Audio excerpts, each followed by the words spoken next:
터진 입술 사이로 새어나오는 거친 숨소리가 삭풍에 흩어졌다. 허벅지에 밝힌 화살촉을 억지로 뽑아낸 자리에서는 검붉은 선혈이 배어 나와 하얀 설원을 뚝뚝 적시고 있었으나 사내 강호는 고통을 느낄 겨를조차 없었다. 오직 살아야 한다는 아니, 살아남아서 저 하늘 위의 존재를 지켜야 한다는 일념 하나만이 얼어붙은 그의 다리를 움직이게 하는 유일한 동력이었다. 발을 내디딜 때마다 무릎까지 차오르는 눈 구덩이가 그를 집어삼킬 듯 끌어당겼고 등 뒤에서는 그를 쫓는 사냥개들의 컹컹거리는 짖음과 말발굽 소리가 지진처럼 울려오고 있었다. 심장이 터질 듯 박동하여 늙고를 부수고 나올 것만 같았는데 강호는 흐릿해지는 시야를 들어올려 잿빛 하늘을 응시했다. 거기에는 거대한 그림자 하나가 마치 이 비극적인 도주극을 지켜보는 신의 눈동자처럼 유유히 선회하고 있었다. 그것은 단순한 새가 아니었다. 강호의 영혼이었고 그의 가족이었으며 지금 이 순간 그가 목숨을 걸고 지켜내야 할 유일한 이유였다. 놈들이 노리는 것은 강호의 목숨 따위가 아니라 바로 저 고고하고 아름다운 날개였다. 강호는 이를 악물며 피 섞인 침을 바닥에 뱉어내고는 다시금 눈보라 속으로 몸을 던졌다. 도대체 어디서부터 잘못된 것일까? 짐승보다 못한 인간들의 탐욕이 이 순수한 설산을 피로 물들이게 된 것은 언제부터였던가? 기억은 10년 전 천지가 개벽할 듯 폭풍우가 몰아치던 그날 밤으로 거슬러 올라갔다. 태백산맥의 깊은 골짜기에 자리 잡은 강호의 오두막은 금방이라도 날아갈 듯 위태롭게 흔들리고 있었고 산짐승들조차 굴속 깊이 숨죽여 떨던 밤이었다. 약초를 캐고 돌아오던 강호는 벼락에 맞아 쪼개진 고목 아래서 들려오는 미약한 신음소리를 들었다. 빗물과 진흙범벅이 된 숲풀 사이에서 그가 발견한 것은 둥지에서 떨어져 날개가 꺾인 채 죽어가던 어린 수리새끼 한 마리였다. 어미는 이미 폭풍에 휘말려 사라진 뒤였는지 주위에는 찢겨진 깃털만이 흩날리고 있었고 어린 새는 체온을 잃어가며 가느다란 눈꺼풀을 파르르 떨고 있었다. 평소 산짐승을 사냥하여 가죽을 팔아 연명하던 강호였지만 그 순간 그의 가슴 속에서는 알 수 없는 연민이 솟구쳤다. 그것은 아마도 고아로 자라나 천대받으며 홀로 산속에 파묻혀 살아야 했던 자신의 처지와 그 어린 생명이 겹쳐 보였기 때문이리라. 강호는 주저없이 젖은 옷자락을 찢어 새끼를 감싸 안았고 품속의 온기를 나누며 서둘러 오두막으로 발길을 재촉했다. 그날 밤 강호는 콩을 갈아 만든 묽은 죽을 녀석에 부리에 억지로 밀어넣으며 밤새 곁을 지켰으니 이것이 바로 훗날 전설이 될 사냥꾼과 매의 인연이 시작된 순간이었다. 강호는 녀석에게 바람이라는 이름을 붙여주었다. 녀석이 날개를 다치지 않고 산맥을 넘어오는 거친 바람처럼 자유롭게 하늘을 누비기를 바라는 마음에서였다. 바람은 강호의 정성 어린 보살핌 속에서 기적적으로 기력을 회복했고 기형적으로 꺾였던 날개뼈도 강호가 되어준 부목 덕분에 제 자리를 잡아갔다. 인간의 손을 탄 맹금류는 야성을 잃기 쉽다 하였으나 바람은 달랐다.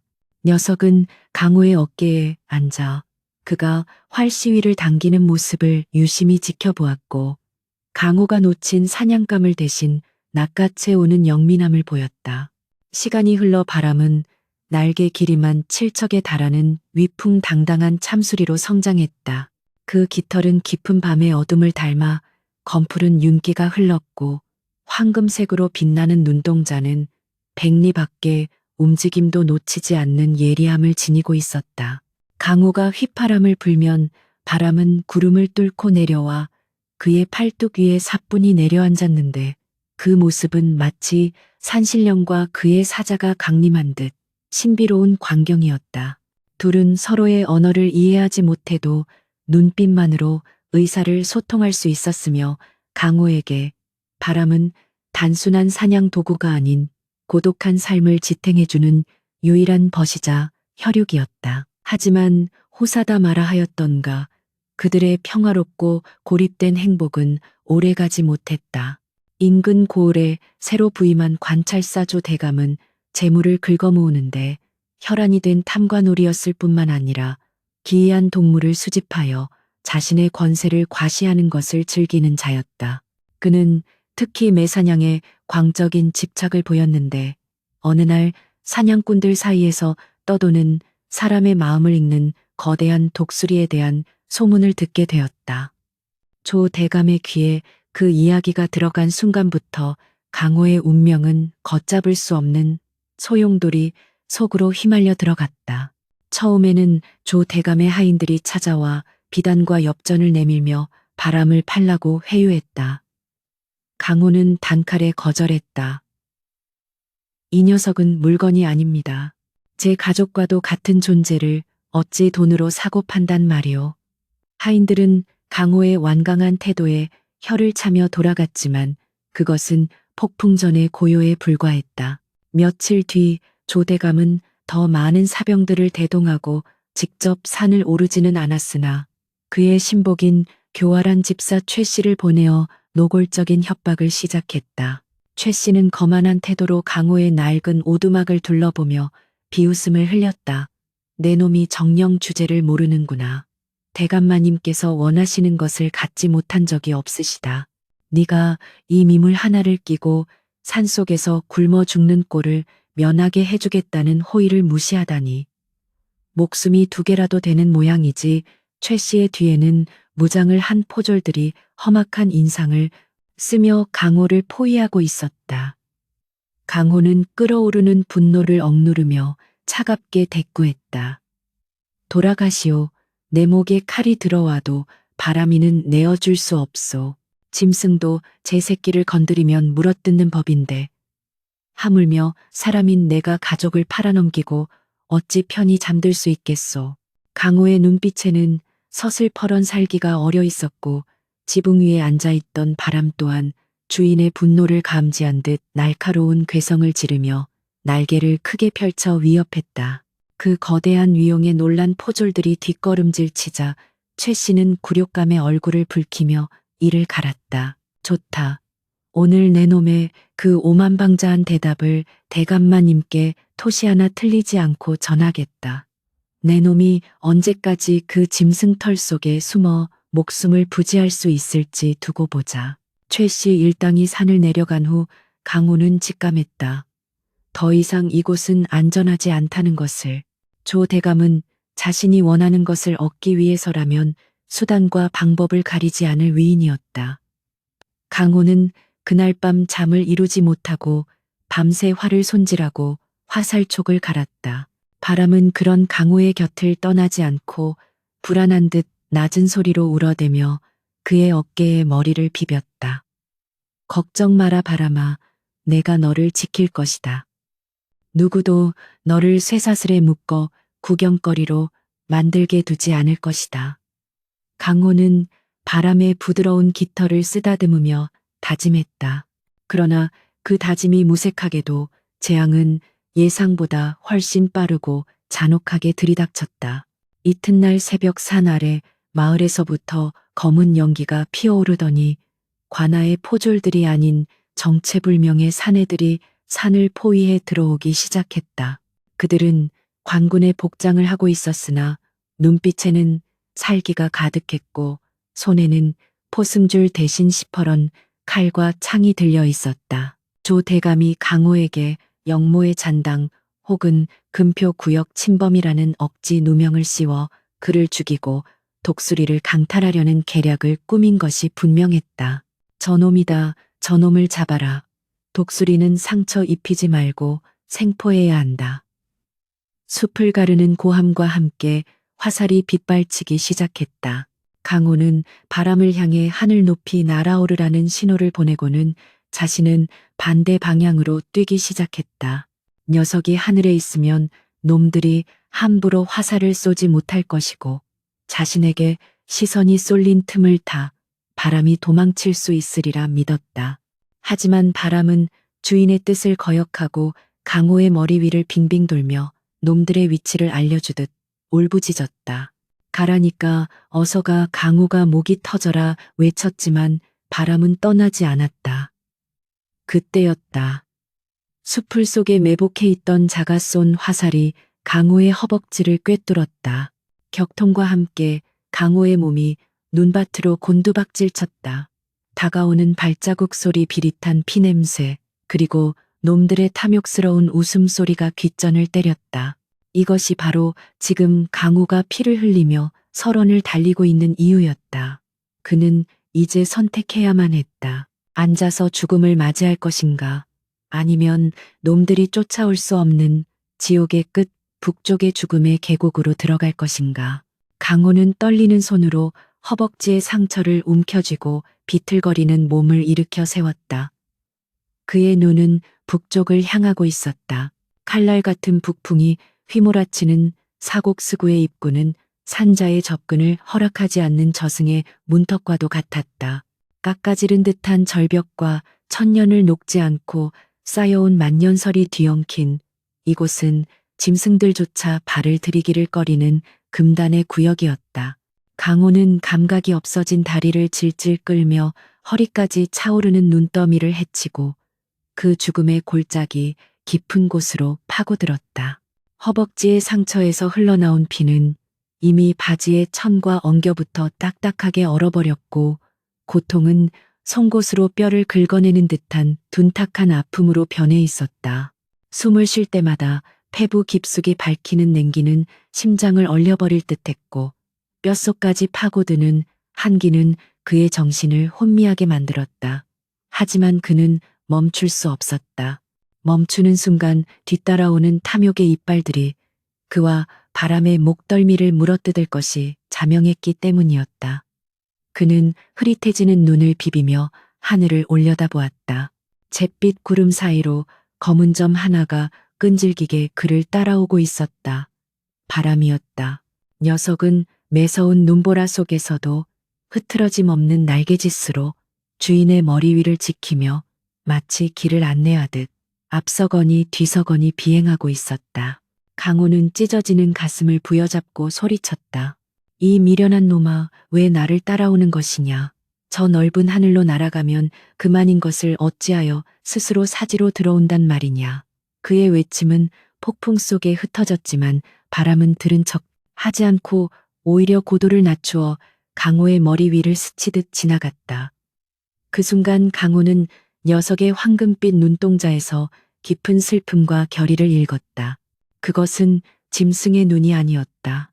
생사를 함께하겠다는 전우의 눈빛이었다. 사건의 전말은 강호의 생각보다 훨씬 더 치밀하고 비열한 음모 속에서 진행되고 있었다.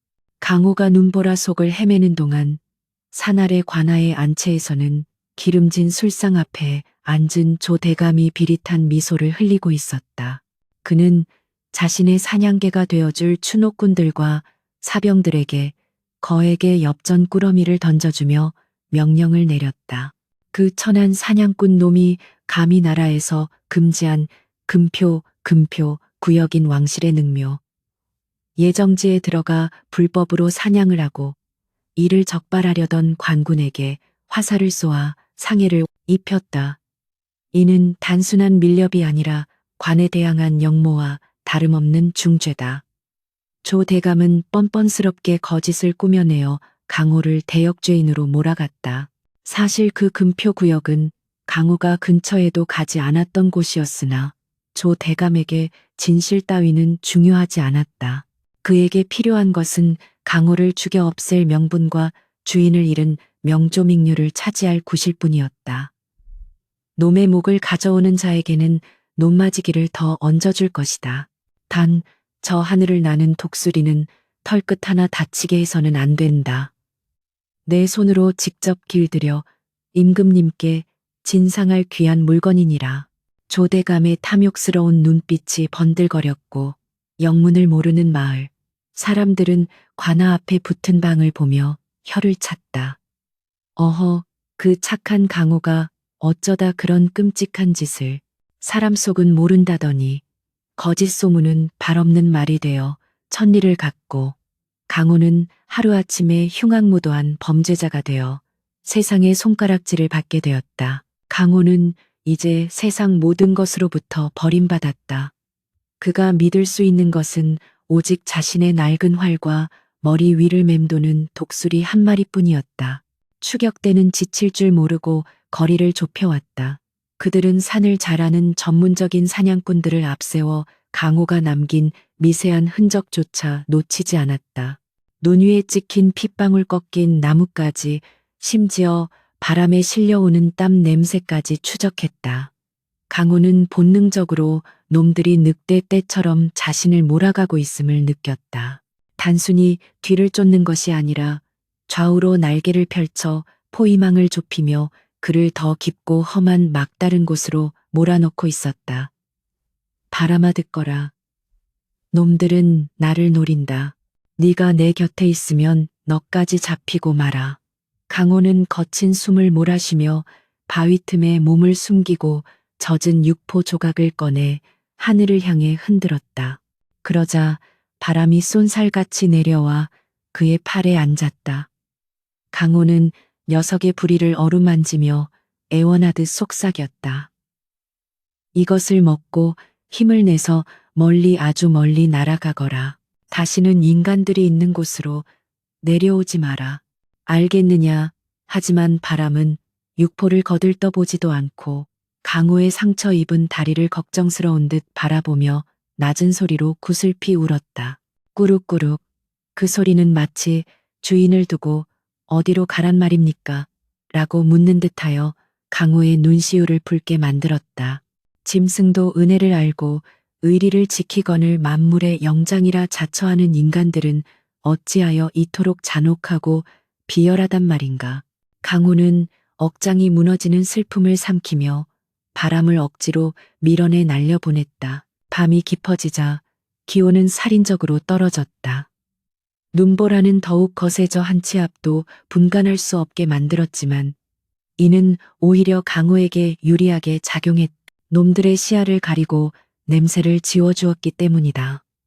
강호는 절벽 중간에 뚫린 작은 동굴을 발견하고 그곳으로 몸을 피했다. 불을 피울 수는 없었다. 연기가 피어오르는 순간 자신의 위치를 노출하는 꼴이 될 터였다. 그는 젖은 옷을 쥐어짜고 품속에 넣어둔 마른 쑥을 꺼내 상처 부위에 지시겨 발랐다. 극심한 쓰라림에 신음이 절로 새어나왔지만 이를 악물고 참아냈다. 그때 동굴 밖에서 푸덕이는 소리와 함께 바람이 둥지 안으로 들어왔다. 녀석의 발톱에는 갓 잡은 산토끼 한 마리가 들려 있었다. 강호가 굶주림에 지쳐 쓰러질까 염려하여 이 칠흑 같은 어둠과 눈보라를 뚫고 사냥을 해온 것이었다.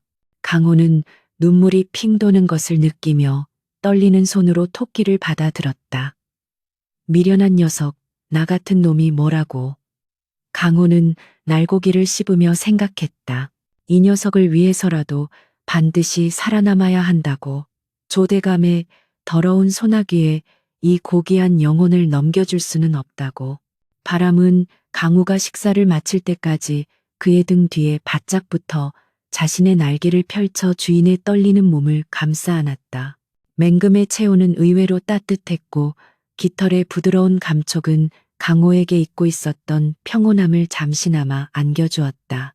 인간 세상의 법도는 그를 내쳤으나 자연의 섭리는 아직 그를 버리지 않은 듯했다. 그러나 그 평화는 새벽빛과 함께 깨어졌다.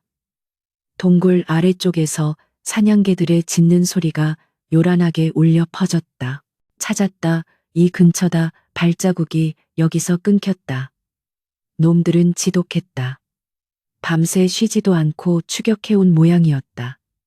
강호는 황급히 장비를 챙겨 동굴을 빠져나왔다.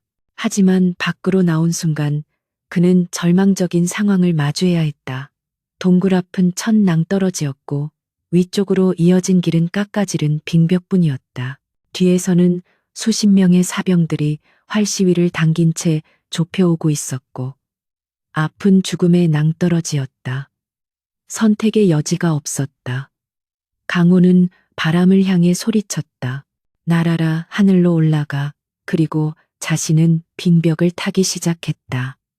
미끄러운 얼음에 손톱이 깨지고 무릎이 긁혔지만 그는 필사적으로 위를 향해 기어올랐다. 그때 아래쪽에서 쏴라 하는 고함 소리와 함께 화살 하나가 강호의 귀를 스치고 바위에 꽂혔다. 파편이 튀어 얼굴에 생채기를 냈지만 강호는 멈추지 않았다. 위태로운 빙벽 타기가 계속되던 중 갑자기 바람이 하늘에서 급강하하여 강호의 머리 위쪽 바위를 발톱으로 내리찍었다. 그리고는 날개로 특정 지점을 가리키며 꾀꾀거렸다. 강호가 자세히 보니 바람이 가리키는 곳에는 눈에 덮여 잘 보이지 않는 좁은 틈새 길이 숨겨져 있었다. 인간의 눈으로는 절대 찾을 수 없는 하늘에서만 볼 수 있는 비밀 통로였다. 고맙다 바람아. 강호는 녀석이 알려준 틈새로 몸을 날렸다. 강호가 틈새로 사라지자 추격대장 최 씨는 분통을 터뜨리며 바위를 걷어찼다. 저 쥐새끼 같은 놈이 저런 곳에 길이 있을 줄이야. 하지만 최 씨는 곧 비열한 웃음을 되찾았다. 상관없다. 어차피 저 길은 독수리 절벽으로 이어지는 외길이다. 그곳은 삼면이 절벽이라 날개가 없으면 절대 빠져나갈 수 없는 막다른 곳이지. 놈은 제 발로 무덤을 찾아 들어간 셈이다. 최 씨는 병사들에게 오회로를 통해 절벽의 반대편을 차단하라고 지시했다. 이제 강호는 도간에 든 쥐나 다름없었다. 한편 좁은 틈새를 통과한 강호는 눈앞에 펼쳐진 광경에 잠시 넋을 잃었다. 그곳은 험준한 설산의 정상 부근에 위치한 평평한 대지였는데 짙은 안개가 깔려 있어 마치 구름 위에 떠 있는 섬처럼 보였다. 하지만 강호의 사냥꾼으로서의 본능은 이곳이 심상치 않은 곳임을 감지했다. 차가운 바람 속에서 비릿한 살기가 느껴졌고 고요함 속에 숨겨진 팽팽한 긴장감이 피부를 찔러왔다. 바람은 불안한 듯 허공을 맴돌며 연신 경고의 울음소리를 내뱉었다. 강호는 활을 고쳐 잡으며 주위를 경계했다. 이곳이 놈들이 파놓은 함정의 종착지라는 것을, 그리고 이제 더 이상 도망칠 곳이 없다는 것을 직감했기 때문이었다. 강호는 거친 숨을 고르며 바위 뒤에 몸을 숨겼다. 그의 눈은 매섭게 빛나고 있었으나 마음 한구석에는 깊은 절망이 자리 잡고 있었다. 다리의 감각은 이제 거의 느껴지지 않았고 과다출혈로 인한 현기증이 그를 괴롭혔다. 자신이 여기서 죽는 것은 두렵지 않았다. 다만 자신의 죽음 이후 홀로 남겨질 바람의 운명이 뼈에 사무치도록 걱정될 뿐이었다. 미안하다 바람아. 널 만나지 않았더라면 너는 자유롭게 살았을 텐데. 강호의 독백이 안개 속으로 흩어졌다. 그때였다. 안개를 뚫고 묵직한 발자국 소리들이 사방에서 들려오기 시작했다. 하나, 둘, 셋, 어림잡아도 20명은 좋게 넘는 숫자였다. 조대감의 사병들이 어느새 반대편 길을 통해 올라와 그를 포위망 속에 가둔 것이었다. 그들의 손에 들린 창검이 희미한 햇살을 받아 번뜩였다. 강호는 마지막 화살 한 발을 시위에 걸었다. 그리고 하늘을 올려다보았다. 바람은 여전히 아니 더욱 맹렬한 기세로 하늘을 지키고 있었다. 이제 최후의 순간이 다가오고 있었다.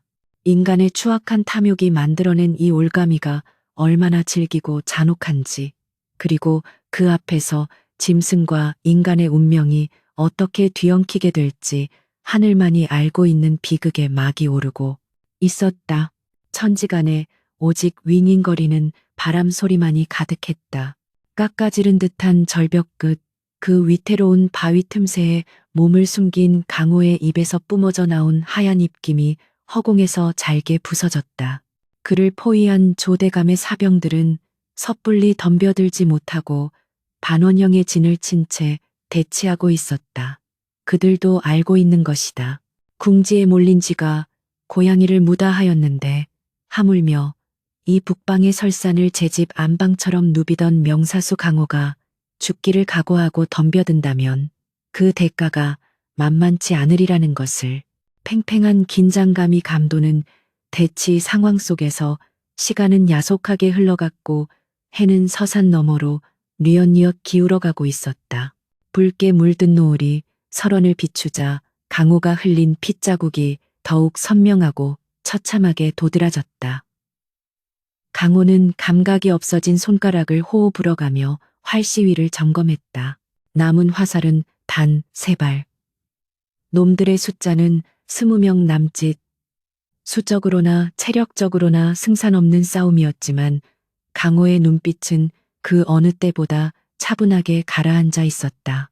그것은 삶에 대한 미련을 버린 자만이 가질 수 있는 서늘한 평정심이었다. 강호야, 이 미련한 놈아, 언제까지 그 바위 뒤에 숨어 있을 셈이냐.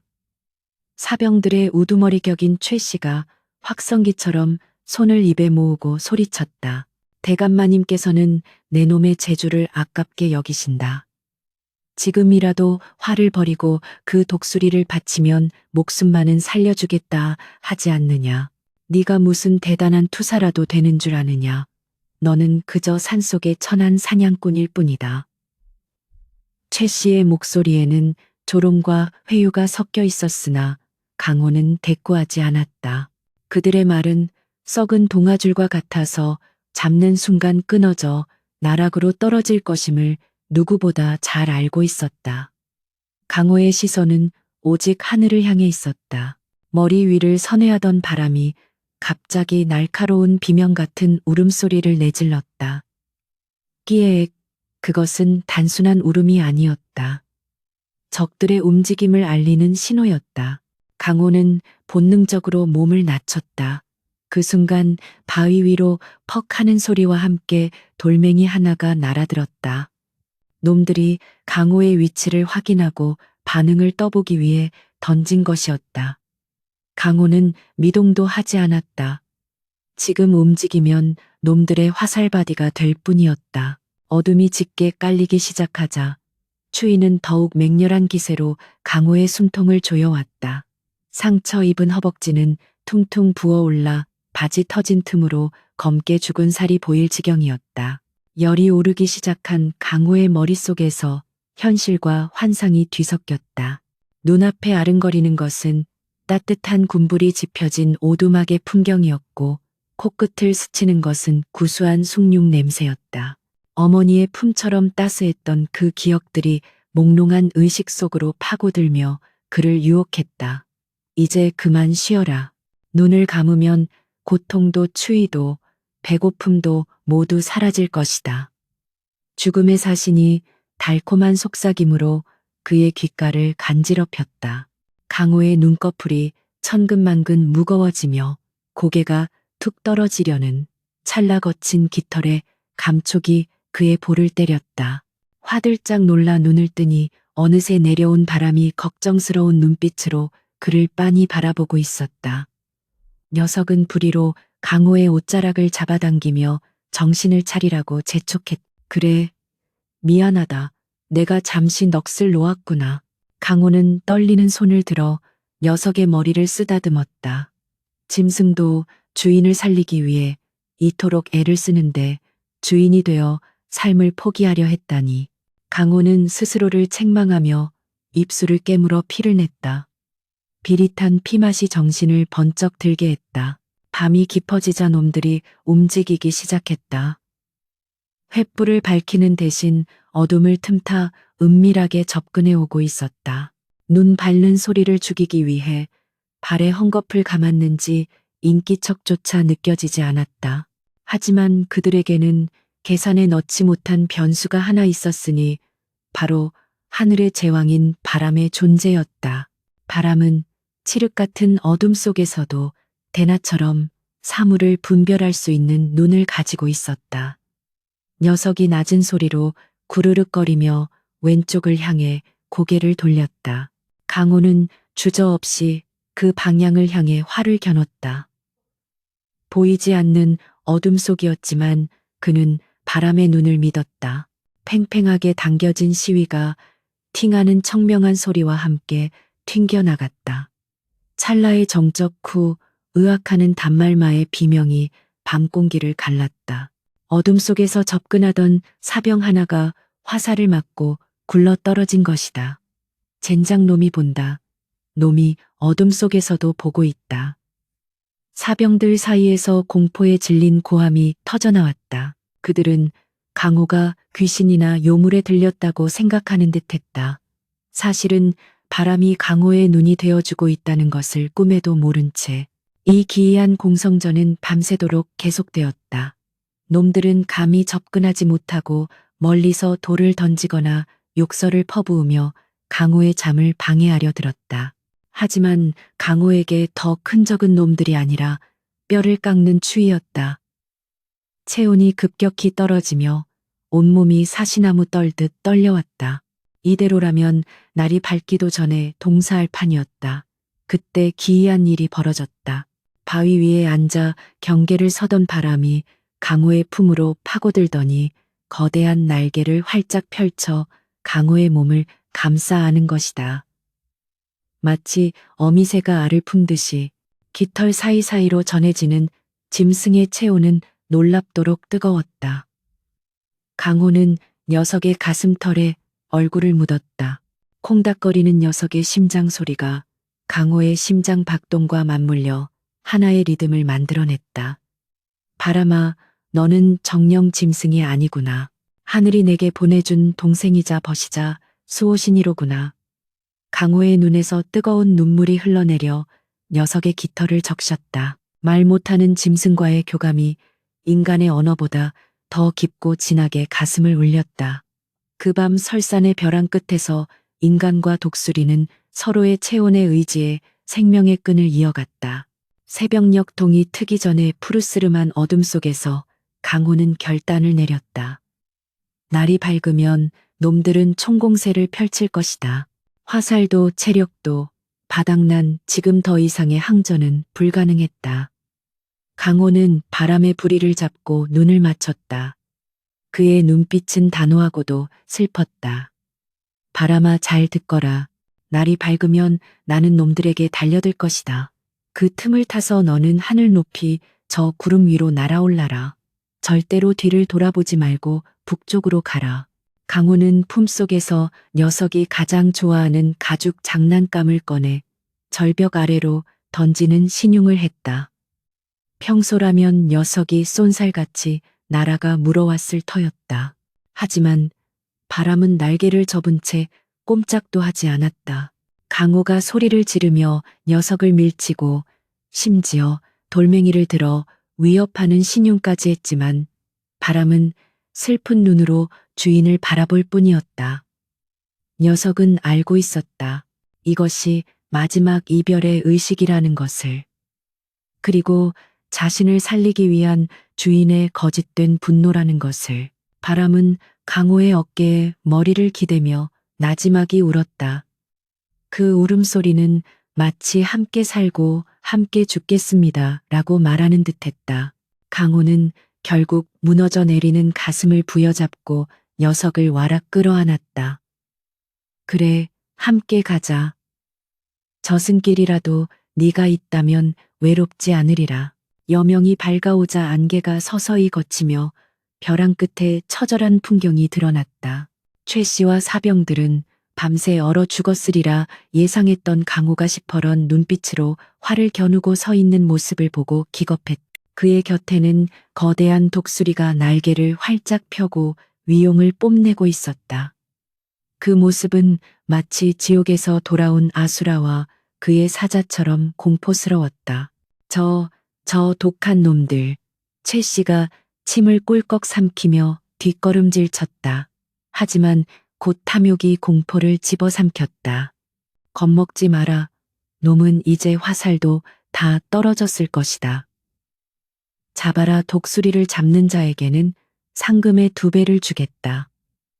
최 씨의 고함과 함께 사병들이 와 함성을 지르며 좁혀오기 시작했다. 강호는 마지막 남은 화살 하나를 시위에 걸었다.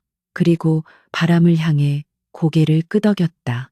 그것은 최후의 돌격을 알리는 신호였다.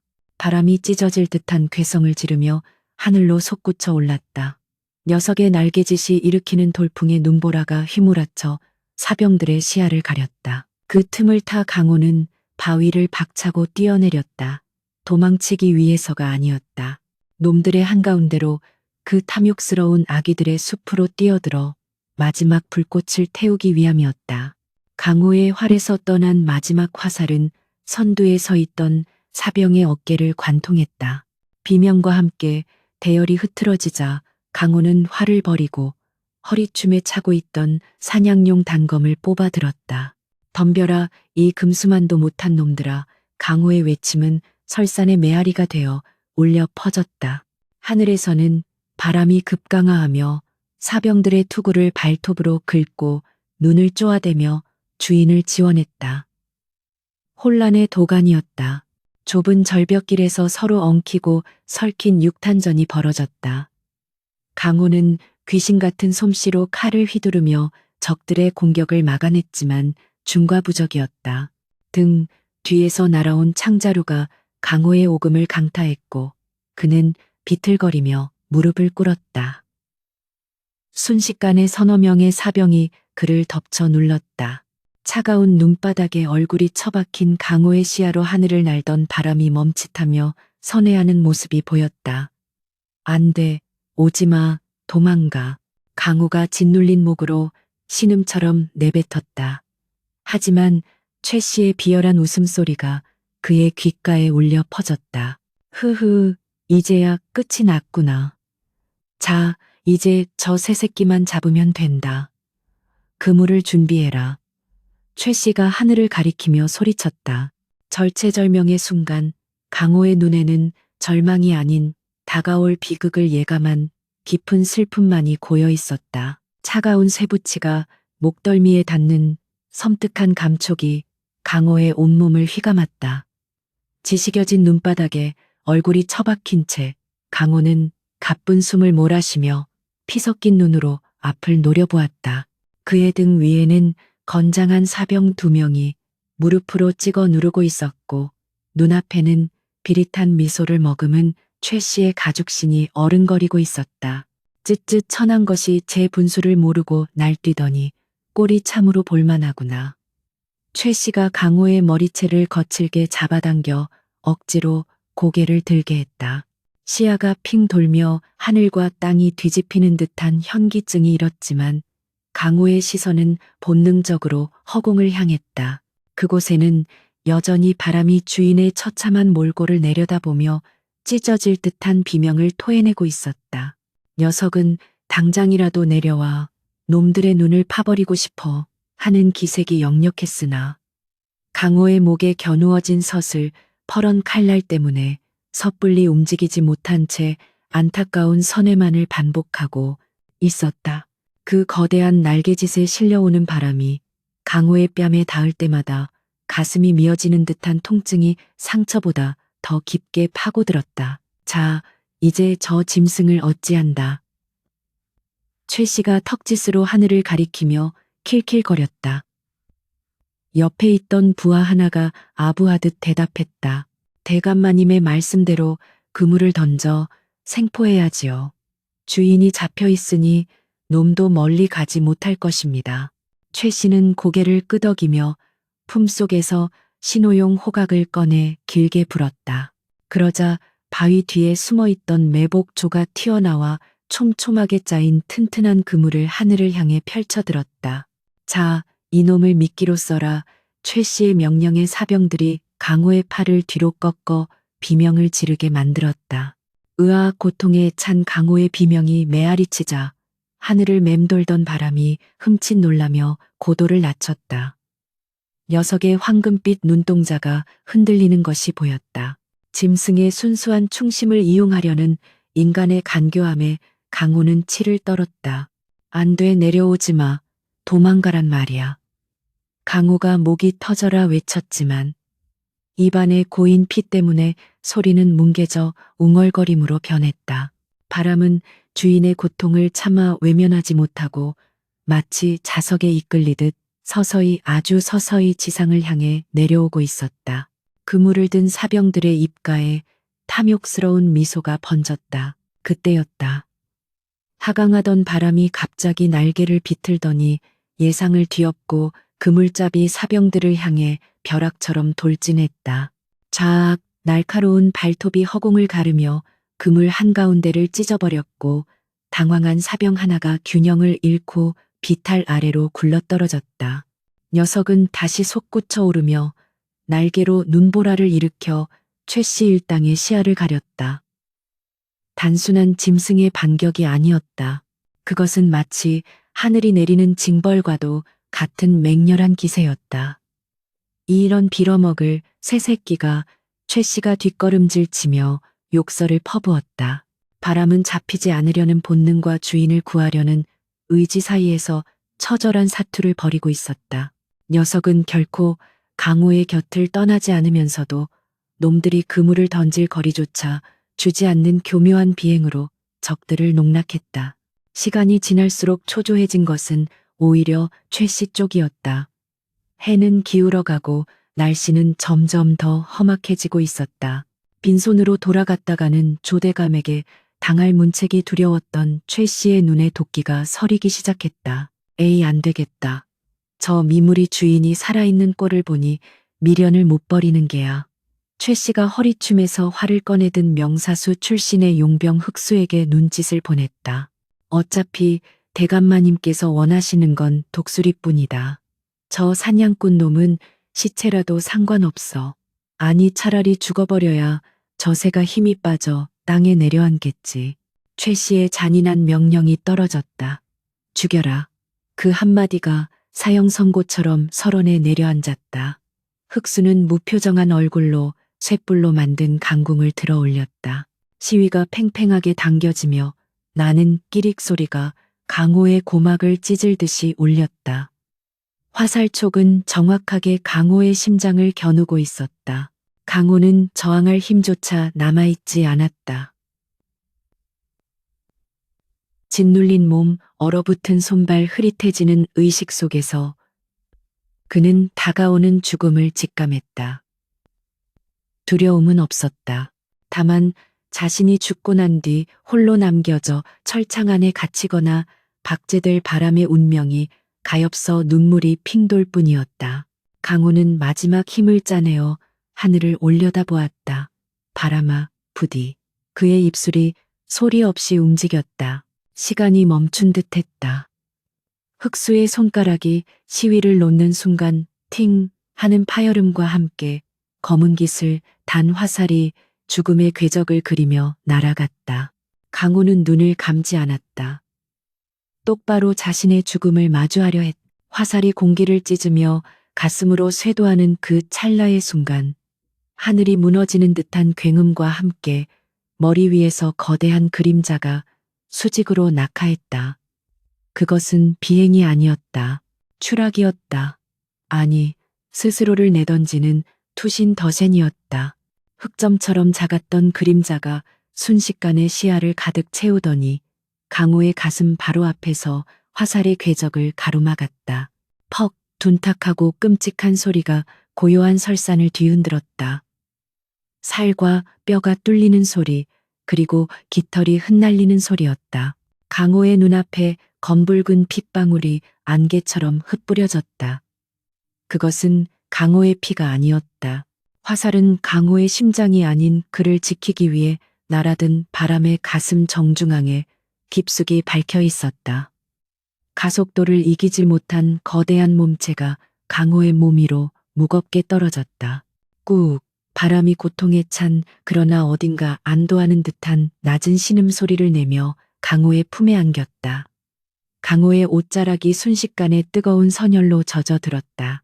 그제야 강호를 누르고 있던 사병들도 충격에 휩싸여 주춤거리며 뒤로 물러났다.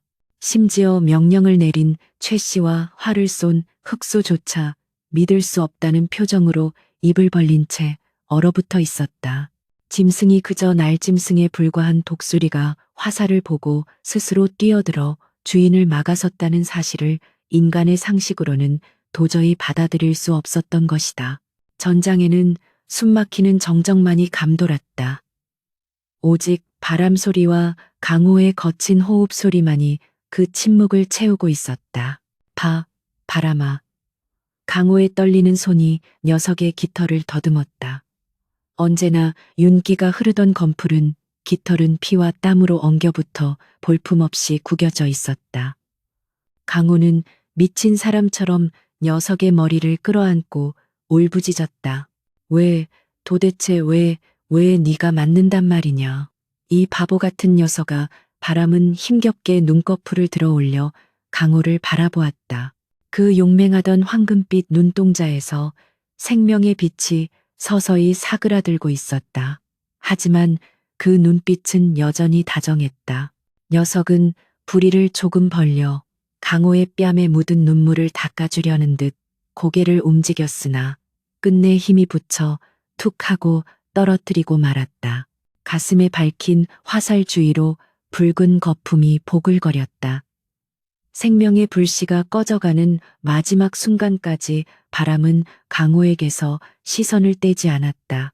마치 주인이 무사해서 다행입니다라고 말하는 듯한 그 고요하고 숭고한 눈빛이 강호의 심장을 갈기갈기 찢어놓았다. 안 돼. 가지마. 제발. 강호는 자신의 체온이라도 나눠주려는 듯 녀석을 품에 꽉 끌어안았다. 하지만 품속의 온기는 점점 식어가고 규칙적으로 뛰던 심장 박동은 미약해지더니 이내 완전히 멈추어 버렸다. 거대한 날개가 힘없이 눈밭으로 축 늘어졌다. 하늘의 제왕 구름을 뚫고 비상하던 영물리뭇 이 인간의 탐욕이 쏘아 올린 화살에 맞아 차가운 땅 위에서 숨을 거둔 것이다. 강호는 멍하니 허공을 응시했다. 슬픔이 지나간 자리에 감당할 수 없는 거대한 공허가 밀려왔다. 그리고 그 공허의 틈새로 지옥불보다 뜨거운 분노가 끓어오르기 시작했다. 이것은 꿈이어야 했다. 하지만 손에 묻은 끈적한 피는 이것이 잔혹한 현실임을 증명하고 있었다. 이럴 수가. 최 씨가 당황한 목소리로 침묵을 깼다. 저 귀한 것을 죽여버리다니. 이 멍청한 놈들아. 대감마님께 뭐라고 변명할 테냐. 최 씨는 바람의 죽음을 슬퍼하는 것이 아니라 자신의 이익이 사라진 것을 안타까워하며 흑수에게 화풀이를 해대고 있었다. 가죽이라도 벗겨가야겠다. 저놈을 끌어내고 독수리 사체를 챙겨라. 최 씨의 그 말 한마디가 강호의 내면에서 팽팽하게 당겨져 있던 이성의 끈을 툭 하고 끊어버렸다. 강호는 바람에 감지 않은 눈을 조용히 쓸어내려 감겨주었다. 그리고 천천히, 아주 천천히 고개를 들었다. 그의 눈에서는 더 이상 눈물이 흐르지 않았다. 대신 핏발선 눈동자 가득히 살기가 이글거리고 있었다. 그것은 인간의 눈이 아니었다. 방금 죽은 매의 영혼이 씌인 듯 짐승보다 더 흉포하고 서늘한 광기였다. 강호는 품속에 숨겨두었던 바람이 사냥해왔던 토끼의 뼈를 날카롭게 갈아 만든 뼈칼을 손에 쥐었다. 그는 더 이상 사냥꾼 강호가 아니었다. 복수의 화신이었다. 짐승의 포효보다 더 처절하고 날카로운 인간의 절규가 설산을 뒤흔들었다. 강호의 몸에서 뿜어져 나오는 기세는 이미 산 사람의 것이 아니었다. 그는 바닥을 박차고 일어나며 손에 쥔 날카로운 뼈칼을 허공에 휘둘렀다. 그 움직임은 마치 창공에서 먹이를 향해 내리꽂히는 독수리의 비행처럼 빠르고 거침없었다. 제일 먼저 강호의 분노를 마주한 것은 활을 쏘았던 용병 흑수였다. 그는 미처 활을 다시 챙길 새도 없이 눈앞으로 쇄도에 들어온 강호의 기백에 눌려 뒷걸음질 쳤다. 내 놈이 감히 흑수가 단검을 뽑으려 했으나 강호의 손이 더 빨랐다. 바람의 먹이였던 토끼 뼈로 만든 칼날이 흑수의 어깨 죽지를 파고들었다. 뼈가 으스러지는 소리와 함께 흑수가 비명을 지르며 나뒹굴었다. 강호는 그를 거들떠보지도 않고 공포에 질려 주저앉은 최 씨를 향해 고개를 돌렸다. 그의 눈동자는 붉게 충혈되어 있었고 입가에는 피 섞인 침이 거품처럼 맺혀 있었다. 그것은 복수심에 불타는 아수라의 형상이었다. 오지 마라. 내게 손끝 하나라도 댔다간 대감마님께서 가만두지 않으실 것이다. 최 씨가 엉덩이로 눈밭을 기어가며 비굴하게 소리쳤다. 사병들이 창을 내밀어 강호를 막으려 했으나 죽음을 초월한 강호의 기세에 압도되어 누구 하나 선뜻 나서지 못했다. 강호는 놈들의 창끝을 맨손으로 잡고 옆으로 쳐내며 뚜벅뚜벅 최 씨에게 다가갔다. 대감 그자가 내 목숨을 구원해 줄 것 같으냐? 너희는 오늘 하늘이 내리는 심판을 피할 수 없을 것이다. 강호가 최 씨의 멱살을 잡아 번쩍 들어 올렸다. 최 씨의 다리가 허공에서 버둥거렸다. 강호는 당장이라도 놈의 숨통을 끊어놓고 싶었으나 바람의 고결한 희생을 살인자의 오명으로 더럽힐 수 없다는 마지막 이성이 그를 붙잡았다. 대신 그는 최 씨를 바닥에 내동댕이 치고 놈들이 쏘았던 바람의 가슴을 뚫고 나온 그 피 묻은 화살을 뽑아 최 씨의 눈앞에 들이밀었다. 화살 기세는 조대감 가문의 문양인 검은 뱀이 선명하게 새겨져 있었다. 이것이 너희의 죄를 증명할 것이다. 너희가 쏘아 죽인 것은 짐승이 아니라 하늘의 뜻이었다. 때마침 산 아래쪽에서 웅장한 나팔 소리가 울려 퍼졌다. 조 대감의 사병들이 당황하여 우왕좌왕하는 사이 지푸른 관복을 입은 한 무리의 관군이 안개를 뚫고 모습을 드러냈다. 그들의 선두에는 암행어사의 마패를 찬점고 강직한 관리가 서 있었다. 그는 이미 조 대감의 부정부패와 금표, 구역, 침범, 그리고 백성들에 대한 수탈을 조사하기 위해 비밀리에 파견된 상태였다. 산속에서 들려온 비명과 소란을 듣고 급히 출동한 것이었다. 어사는 참혹한 현장을 둘러보았다. 피투성이가 된 채 서 있는 강호, 그 곁에 싸늘하게 식어 있는 거대한 독수리의 사체, 그리고 공포에 질린 최 씨 일당의 모습이 한눈에 들어왔다. 강호는 무릎을 꿇고 피 묻은 화살과 바람의 시신을 어사 앞에 바쳤다. 날이 소이는 죽어 마땅하나 이 짐승의 억울한 죽음과 저 탐관오리들의 죄상은 낱낱이 밝혀주시옵소서. 강호의 목소리는 피를 토하듯 절절했다. 어사는 바람의 거대한 날개와 가슴의 상처를 어루만지며 탄식했다. 미물이 인간보다 낫다는 말이 헛된 말이 아니었구나. 내 너의 충심을 헛되게 하지 않으리라. 조 대감과 최 씨 그리고 그의 동조한 사병들은 모두 포박되어 관하로 압송되었다. 그들은 끝까지 발뺌하려 했으나 강호가 제출한 화살과 현장에서 발견된 불법 포획 도구들, 무엇보다 왕실의 상징인 독수리를 사적인 욕심으로 죽인 죄는 덮을 수 없는 증거가 되었다. 조대감은 삭탈관직되어 유배영에 처해졌고 최 씨와 하수인들은 엄한 형벌을 받고 노비로 전락했다. 강호의 누명은 깨끗이 벗겨졌으며 나라에서는 그에게 포상금을 내리려 했다. 하지만 강호는 그 모든 것을 거절했다. 제게 필요한 것은 재물이 아닙니다. 그저 제 친구를 조용히 보내줄 수 있게 허락해 주십시오. 강호는 바람의 시신을 품에 안고 다시 산으로 향했다. 사람들은 그의 뒷모습을 보며 숙연해졌고 누구도 그를 말리지 않았다. 그의 등은 예전보다 작아 보였지만 그 걸음걸이에는 범접할 수 없는 숭고함이 서려 있었다. 강호는 바람을 처음 만났던 그 벼락 맞은 고목나무 아래 세상에서 가장 양지 바른 언덕에 도착했다. 그는 꽁꽁 언 땅을 손으로 파내기 시작했다. 손톱이 깨지고 피가 흘러 흙과 뒤섞였지만 그는 멈추지 않았다. 구덩이는 깊고 넓게 파여졌고 강호는 그 안에 자신의 찢어진 옷을 깔고 바람을 조심스럽게 눕혔다. 바람아 춥지 않으냐. 이제는 사냥꾼의 화살도 그물도 없는 곳에서 마음껏 날아다니거라. 강호는 품에서 녀석이 좋아하던 가죽 장난감과 녀석이 자신을 위해 잡아왔던 마지막 토끼의 털 가죽을 함께 묻어주었다. 흙을 덮는 손길 하나하나에 지난 10년의 추억이 눈물과 함께 떨어졌다. 봉분을 만들고 그 위에 널찍한 평석을 세운 강호는 손가락을 깨물어 흐르는 피로 비석에 글을 썼다. 의로운 매 바람의 묘, 이응 바람지무. 글씨는 삐뚤빼뚤했으나 그 안에 담긴 진심은 천년을 갈 듯 붉고 선명했다. 장례를 마친 후에도 강호는 한참 동안 무덤 곁을 떠나지 못했다. 해가 지고 달이 뜨고 다시 아침이 밝아올 때까지 그는 망부석처럼 앉아 있었다. 그때 어디선가 불어온 한 줄기 바람이 강호의 젖은 머리카락을 부드럽게 쓰다듬고 지나갔다. 그리고 텅 빈 하늘에서 익숙한 울음소리가 들려왔다. 끼룩끼루룩. 강호가 고개를 들어보니 구름 사이로 푸른 빛을 띠는 매의 형상을 한 구름이 유유히 북쪽 하늘로 흘러가고 있었다.